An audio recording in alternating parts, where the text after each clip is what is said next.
तो बिना किसी देर के आज हम लोग मिलते हैं गोपाल सर से और सुनेंगे गोपाल सर की कहानी, उन्हीं की जुबानी। गोपाल सर। जी सर जी सर जी सर जी सर जी सर, मैं आपको अपना परिचय देना चाहूंगा कि मेरा नाम गोपाल चौधरी है। मैं मधुबनी बिहार का रहने वाला हूँ। एक साधारण किसान परिवार में जन्म लिया। खेती बाड़ी का काम करते थे, और गांव में ही रहते थे। कुछ दिनों के बाद मेरे एक रिश्तेदार को क्षेत्रीय पार्टी से टिकट मिला और चुनाव लड़ने का मौका मिला, और उन्होंने आकर के मुझसे कहा कि अगर आप लोग इस तरह से बैठे रहेंगे तो शायद हम ये चुनाव जीत नहीं पाएंगे।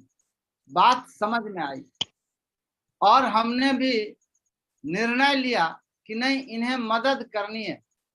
और जैसे निर्णय लिया मदद करनी है और उनके साथ हम घूमने लगे, और संयोग की बात है कि वो इस चुनाव को जीत भी गए। जैसे चुनाव को जीत गए, हम और उनके संगत में और उनके करीब आ गए, उनके संगत में रहने लगे। लेकिन उस संगत में मैं आज दिल से एक बात बताना चाहता हूँ, मैं सच्ची बात बताना चाहता हूँ कि जब उस संगत में हम गए तो मुझे कुछ बुरी आदतें लग गई। एक लत लग गई नशा करने की, झूठ बोलने की, इधर की बात उधर करने की, और मुझे लगता था कि मैं बहुत ज्यादा समझदार हो गया हूँ, मैं बहुत कुछ इधर से उधर कर लेता हूँ, मैं समझदार हो गया हूँ। और धीरे धीरे धीरे धीरे जब परिवार में ये सब बातें आने लगी तो परिवार में थोड़ा सा इसका गलत इंप्रेशन हुआ। परिवार में थोड़ा सा वाद विवाद ज्यादा होने लगा, अशांति ज्यादा होने लगा, तनाव बढ़ गया, और जिंदगी इसी तरह से चल रही थी।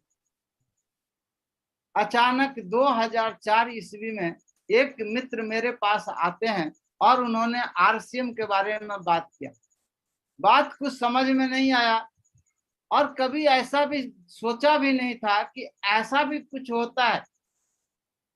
उन्होंने कहा कि दुकान बदलने की जरूरत है। मन के अंदर में बहुत सारी बातें थी कि ये कंपनी का फंडा है, कंपनी फंसाने का फंडा लेकर के आती है। लेकिन कुछ दिन के बाद वो मित्र मेरे पास फिर आते हैं और वो कहते हैं कि मेरे पास कुछ बाहर से मेरे यहाँ कुछ गेस्ट आ रहे हैं, आप भी आइए और वहां पर टीवी चलेगा। ये बात जब मैंने सुना तो फाइनल कर लिया कि चलो गांव में रहते हैं, ये कभी कभी टीवी भी देखना गांव के लिए थोड़ा सा मुश्किल था, तो टीवी देखने के बहाने वहां पर हम पहुंचे। जैसे हम वहां पर जाते हैं, टीवी वास्तव में चल रहा है, लेकिन कुछ देर के बाद टीवी बंद हुआ और एक लड़का आता है और सब लोगों को संबोधित करने के बाद अपना परिचय बताता है कि मेरा नाम संजय कुमार झा है, मैं पश्चिम नवटोली का रहने वाला हूँ, पढ़ाई के साथ साथ इस बिजनेस को सीख रहा हूँ। लेकिन आज मेरे साथ जो इस मीटिंग को लेने के लिए आए हैं वो आदरणीय कमलेश्वर राय जी हमारे गुरुदेव हैं। मैं आप लोगों के जोरदार गड़गड़ाती हुई ताली से सर को मैं इनवाइट करने वाला हूँ। पश्चिम नवटोली मेरे बगल में था। जैसे उन्होंने पश्चिम नवटोली का नाम लिया, थोड़ा सा जिज्ञासा बना और कुछ देर के बाद उस स्टेज पर कमलेश सर आए। मैं सर को सत नमन करता हूँ कि सर आए और अपनी कहानी बताए, अपने बारे में बताए और आरसीएम से अपने जो उपलब्धि है उस उपलब्धि के बारे में बताए। बात करने का जो स्टाइल है सर का बहुत अच्छा लगा, सुनने में बहुत अच्छा लगा। कहानी जो सर की है वो एकदम दर्द भरा कहानी है। एक लोगों के अंदर में, कमजोर लोगों के अंदर में हौसला देने का उस कहानी के अंदर में प्रेरणादायक चीजें हैं। जो आदमी इस परिस्थिति में अगर ये कर सकता है तो हमारी परिस्थिति तो कम से कम इतनी खराब नहीं है, निश्चित रूप से हम भी कर सकते हैं। बातें सर की अच्छी लगी लेकिन असंभव सा लग रहा था। मीटिंग के बाद सारे लोग चले गए, कुछ लोग रह गए जिसमें एक हम भी थे। सर की इतनी मीठी बातें थी, इतनी अच्छी बातें थी, जो सर के पास बैठने का मेरा मन किया कर रहा था, और मैं बैठा भी। लास्ट में एक बात हमने कहा सर से, कुछ और जानने के लिए, जानने के व्यू से हमने सर से कहा कि सर ये आरसीएम क्या है। लेकिन सर का जवाब अनोखा होता है।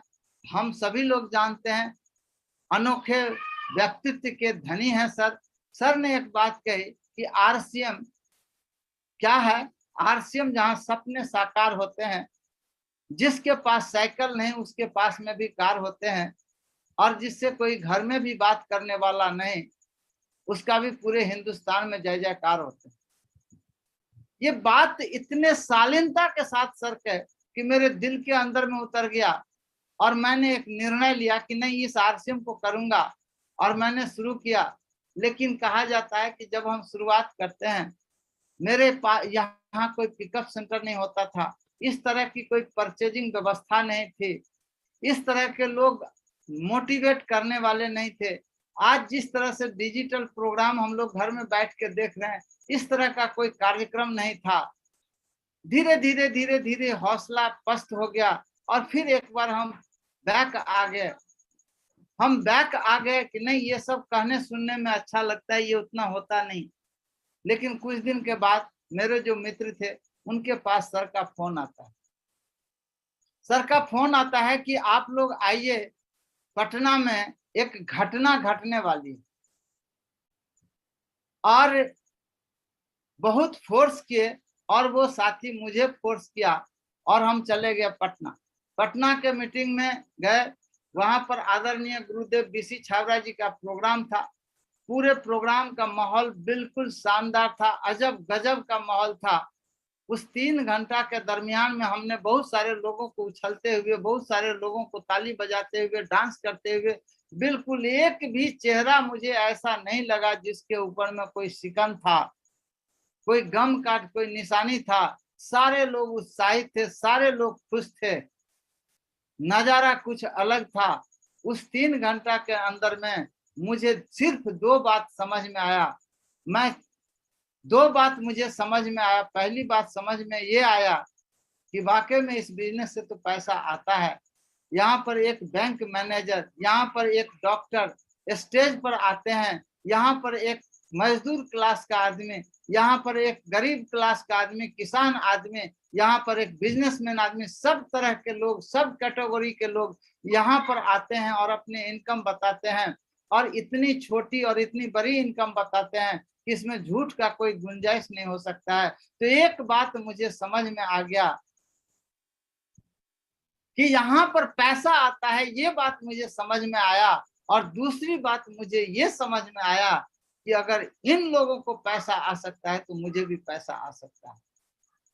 ये 2 बात लेकर के बाद में हम सर से मुलाकात किए, कमलेश सर से हम मुलाकात किए, और सर से हमने कहा कि सर बिजनेस को करना है, चाहे किसी भी कीमत पर हो, लेकिन बिजनेस को करना है। आप बताएं मुझे क्या करना चाहिए, क्या करना है मुझे, आप बताएं, आप मुझे आदेश करें, मुझे करना क्या है। सर ने कहा कि सिर्फ 2 काम आपको करने पड़ेंगे। एक काम यह है कि 100% प्रोडक्ट यूज करना पड़ेगा, और दूसरा काम यह है कि आप मीटिंग में आइए और लोगों को मीटिंग में लाइए। आप मीटिंग में आइए, लोगों को मीटिंग में लाइए। उस समय में फिजिकल मीटिंग होता था, और सर का हमारे यहाँ प्रत्येक महीना का प्रोग्राम होता था। सर का कहना था, सर का नारा था कि हम इस मधुबनी डिस्ट्रिक्ट में तब तक आएंगे जब तक इस मधुबनी डिस्ट्रिक्ट में हर एक झोपड़ी महल में न बदल जाए। और सर की बातों से मुझे मेरा हौसला बना, सर की बातों से मुझे विश्वास लगा, और सर के सहयोग से, सर के साथ से, सर के आशीर्वाद से ये मुझे विश्वास हो गया कि मैं भी एक दिन जरूर कामयाब हो जाऊंगा। आज सर की बातें, 2 बातें मैंने माना। एक 100% प्रोडक्ट यूज करना है, और दूसरा कि मीटिंग में आना है, लोगों को मीटिंग में लाना है, मीटिंग में आना है, मीटिंग में लोगों को लाना है। आज अगर मैं इतना काम करने के बाद अगर मैं देखता हूँ, तो कभी मेरा एक सपना होता था कि काश मेरे घर में भी एक मोटरसाइकिल होता। आज एक नहीं 4-4 मोटरसाइकिल है। मोटरसाइकिल ही नहीं है, इस बिजनेस से मेरे अपने घर में कार आया। और ये भी एक घटना है, हम दिल्ली गए थे और दिल्ली में एक हमारे लीडर, आज वो दूसरे कंपनी में शायद काम कर रहे हैं, राम कृपाल सरोज जी हमको मिले और उन्होंने हमको कार लेने की बात कही, जो लोन पर आप कार ले लीजिए, आपका लेवल आ चुका है। वहां से हम आए पटना, पटना होकर के आना था, कमलेश सर से मिले, मौर्या कॉम्प्लेक्स में चाय पी रहे थे। हमने सर से पूछा कि सर लोन कैसे मिलता है गाड़ी पर। सर ने कहा कि लोन लेना है कि गाड़ी लेना है, और हमने कहा कि गाड़ी लेना है।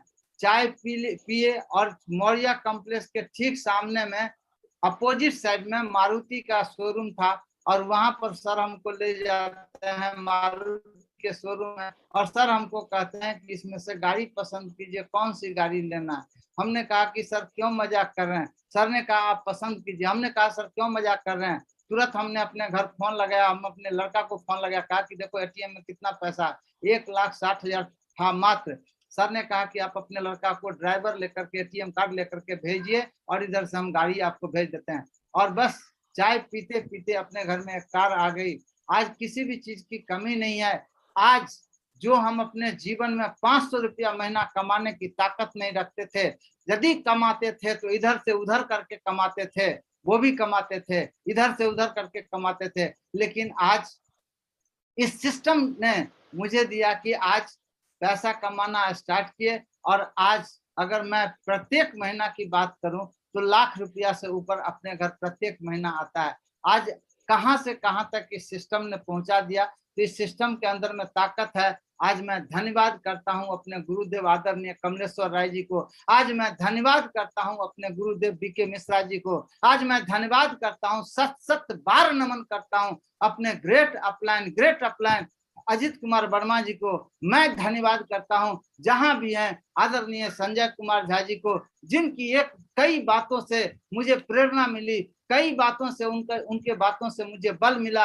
आज वो हमारे बीच नहीं है, लेकिन उनकी बातें हमारे अंदर में है, उनके विचार हमारे अंदर में। मैं सत सत नमन करता हूं आदरणीय केसी छाबरा जी को, बीसी छाबरा जी को, और मैं सत सत बार नमन करता हूं इस सिस्टम के रचनहार आदरणीय टीसी छाबरा जी को, जिन्होंने आज लाखों करोड़ों लोगों को एक रास्ता दिया, जिंदगी बदलने के लिए, जिंदगी बदलने का माध्यम बनने का मौका मिला। आज बहुत सारे लोगों का जिंदगी बदला है, कुछ लोगों के कारण से आज हमारी भी जिंदगी बदली। और मैं विश्वास दिलाता हूं, बस एक बात हमें ध्यान रखना है, एक बात हमें ख्याल रखना है। बहुत सारी बातें आपके अंदर में आएगी, लेकिन आप एक अपलाइन को पकड़ करके, हमारे अजीत कुमार वर्मा जी कहते हैं जिंदा गुरु, जिंदा गुरु को पकड़ करके अगर हम चलते रहें, कभी आपको लगेगा, वो आपको लगेगा लेकिन होगा नहीं।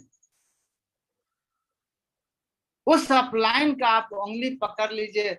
एक छोटी सी कहानी से मैं अपनी बात को समाप्त करना चाहूंगा, 16 मिनट शायद हो गए। एक छोटी सी कहानी से मैं अपनी बात को समाप्त करना चाहूंगा कि एक जगह एक मेला लगा हुआ था, और उस मेला में सब कुछ था, खिलौना था, झूला था, मिठाइयां थी, सारा कुछ उसके अंदर में था। और एक बच्चा अपने माँ का उंगली पकड़ के उस मेला का आनंद ले रहा था, खिलौना खरीद रहा था, झूला झूल रहा था, मिठाइयां खरीद रहा था। वो बच्चा बहुत खुश था।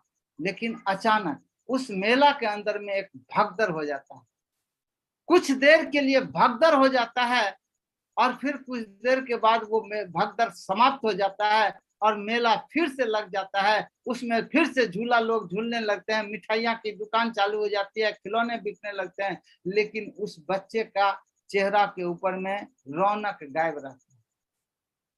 झूला वही है, मेला वही है, मिठाइयां वही है, सारा कुछ वही है, लेकिन उस बच्चे के हाथ से उसके माँ का उंगली छूट जाता है। मेला रहने के बावजूद भी रौनक खत्म हो जाता है। ये जो माँ का उंगली है, अपलाइन, इस बिजनेस के अंदर में माँ के समान होती है। मैं यही कहना चाहूंगा कि मैंने सिर्फ एक काम किया, अपने अपलाइन का, अपने माँ का उंगली पकड़ लिया और यहाँ तक आ गए हैं, और आगे डायमंड तक मुझे दिख रहा है कि जरूर हम चले जाएंगे। तो निश्चित रूप से मेरा मैसेज यही होगा कि बस अपने अपलाइन का नजर में आ जाना है, अपने अपलाइन का उंगली पकड़ लेना है। कामयाबी आपके कदमों तले होगी। कामयाबी के लिए कहीं जाने की जरूरत नहीं होगी, कामयाबी आपके पास चल करके आएगी। और जो मैंने अनुभव किया, जो मैंने सीखा है, वही मैंने आपके साथ शेयर किया है निश्चित रूप से। और मैं सभी साथियों को एक बार दिल से धन्यवाद देना चाहता हूँ कि आज मुझे आपने इतना बोलने का मौका दिया, आज मुझे अपने बारे में कुछ बताने का मौका दिया। आज पूरे हिंदुस्तान को मैं दिल से नमन करता हूँ और फिर से एक बार अपने गुरुदेव, अपने मेंटोर आदरणीय कमलेश सर बहुत को बहुत धन्यवाद गोपाल सर, बहुत बहुत धन्यवाद। आपने इतने अच्छी तरह से अपनी कहानी बताई। और दोस्तों, गोपाल सर की कहानी आप लोगों को बहुत अच्छी लगी होगी। और जब गोपाल सर एक किसान परिवार से, एक गरीब परिवार से आकर इस स्थिति में पहुंच सकते हैं, तो आप सभी पहुंच सकते हैं। गोपाल सर ने किया क्या? बस अपने अपलाइन को फॉलो किया। और अपलाइन ने सिखाया क्या? गोपाल सर से और कुछ हमने नहीं कहा था। हमने कहा था गोपाल सर मीटिंग में आइए, मीटिंग में लोगों को लाइए और यही बात लोगों को सिखाइए। आप एक दिन 100% कामयाब हो जाएंगे। और आप लोगों से मेरी प्रार्थना है कि आप भी मीटिंग में आए, लोगों को लाएं और यही बात लोगों को सिखाएं। और गोपाल सर ने एक बहुत महत्वपूर्ण बात कही, अपने अपलाइन का हाथ पकड़ लें मजबूती से, आपका अपलाइन अपने से आगे आपको पहुंचा देगा। आज गोपाल सर की कहानी खत्म हुई।